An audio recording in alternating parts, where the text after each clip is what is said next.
Hey guys, so I want to take a look at ActRaiser for the Super Nintendo.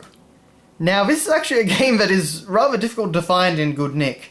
For whatever reason, ActRaiser's game box tended to have a lot of discoloration. A lot of them that I found, all this became very pale.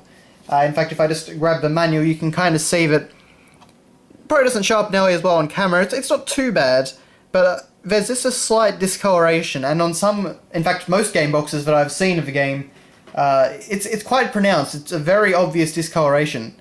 No idea why that happens to ActRaiser. I haven't really seen it on many other game boxes, but yeah, that makes finding the game a little bit tricky in good condition. But I think I started looking for this game in about 2009 or so. But anyway, so we have our ActRaiser logo up here, and we can see this. I'm not exactly sure. I think it's supposed to be a coin or something.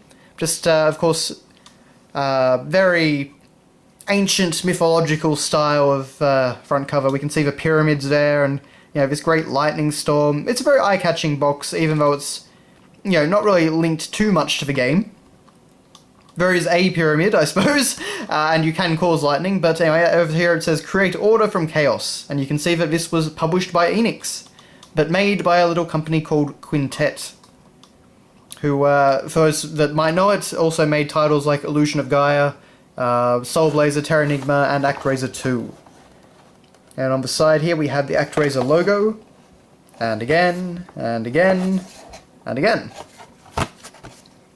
And then on the back here, we have Action and Simulation Game. So, this sensational game combines pulse-stopping action sequences with an intelligent simulation mode, allowing the player to forge a new civilization.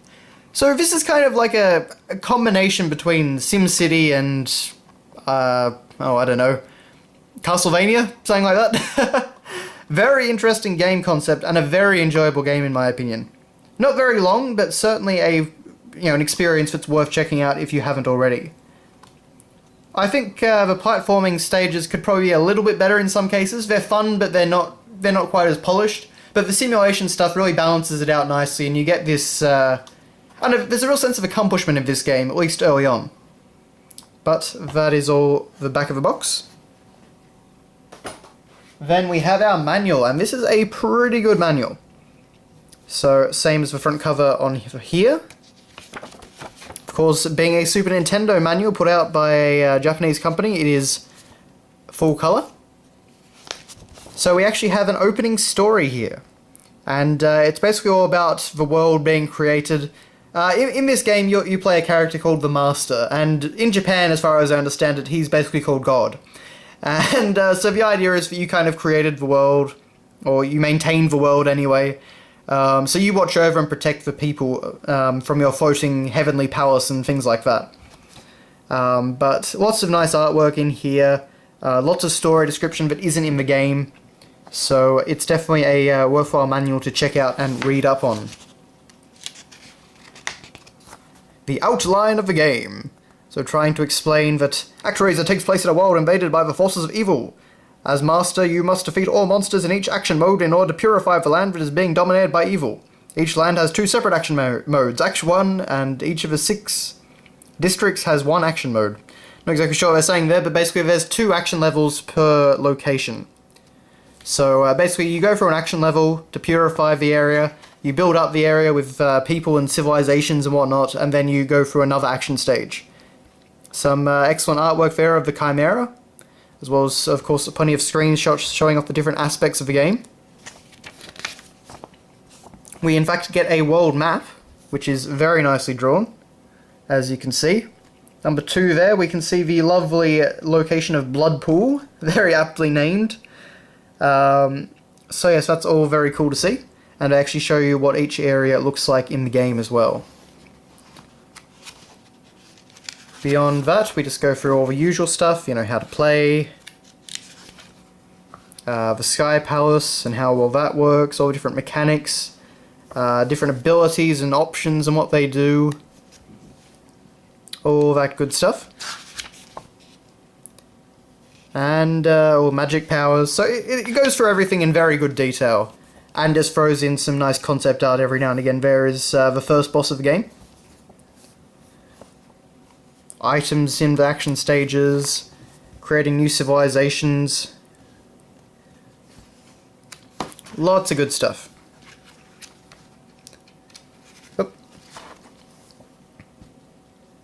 All the natural disasters you can cause. You can throw earthquakes at the people.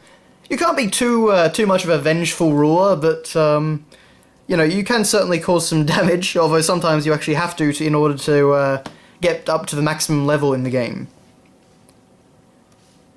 But aside from that, I think that's mainly everything, so it's just a, you know, takes you through everything in the game, throws in a bit of nice artwork, lots of detail and lots of colour screenshots and everything like that, and then actually gives you a guide.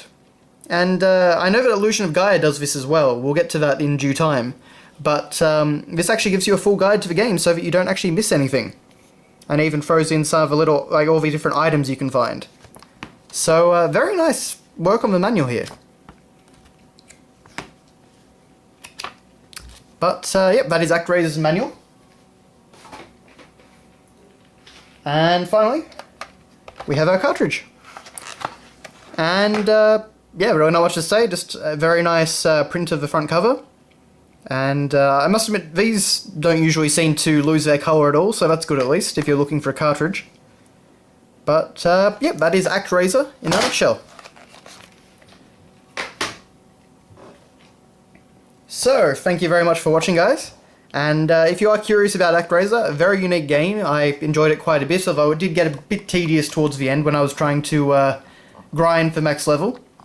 Not in an RPG sense exactly, in a much more confusing sense than that, but anyway, thanks all for watching, guys, and I will see you next time.